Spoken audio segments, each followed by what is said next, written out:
Chapter 21. The Weight of a Dream.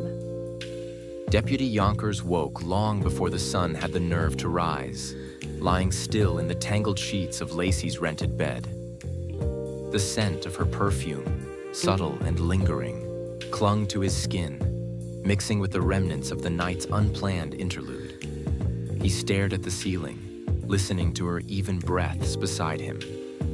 It had been a long time since he'd felt like this, raw, exposed, and alive. Rolling onto his side, he watched her for a moment, the soft glow from the neon hotel sign outside casting blinking shadows across her face. Detective Angela Lacey was the kind of woman who didn't seem to hand out many chances. Yet here he was, lucky enough to have found his way into her good graces, at least for the night. Benny exhaled, rubbing a hand over the stubble on his chin. As much as he wanted to stay tangled up in this moment, the weight of reality pressed heavy on his chest. He'd come a long way to be here. Rural Mississippi had been a world apart from the badge he now wore. He'd been raised on red clay roads and fields that stretched too far, in a house where the walls were thin and the dreams even thinner. His father had been a mechanic, the kind of man who believed in hard work and hard liquor in equal measure. His mother had done her best, but Benny had always known she was tired. Tired of bills, tired of fixing everything his father broke, tired of small-town life that never let go of the people it swallowed whole. But Benny had never let himself get swallowed. He had been 6 years old the first time he saw a sheriff's deputy roll through town in a cruiser, all spit-shined boots and mirrored sunglasses. Benny had pressed his nose to the window of his mama's truck, watching as the man stepped out to break up a fight outside the feed store. He'd seen how people listened, how order was restored with a firm voice and steady hands.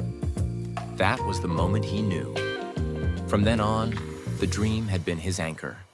While his friends talked about working the mills or taking over their father's farms, Benny kept his eyes on the badge. He read every crime novel he could get his hands on, studied the deputies at the county fair, and never let a shift go by at the gas station without striking up a conversation with the officers who came through for coffee. At 18, he left town without looking back, enrolling in the police academy, fighting for every inch of ground he could claim. He took the long shifts, the bad beats, the nights filled with doubt, but he never lost sight of why he started. And now, here he was, a deputy sheriff, respected, reliable, and still carrying that same hunger to prove himself. But that hunger came with a cost. Benny ran a hand through his hair and sighed. Maybe that's why last night with Angela had felt different. She was sharp, guarded, and unshakable, qualities he admired, even when they drove him crazy. She knew the weight of the badge, understood the exhaustion that came with chasing down the worst of humanity. And for a few stolen hours, Benny had let himself believe that maybe, just maybe, he didn't have to carry it all alone.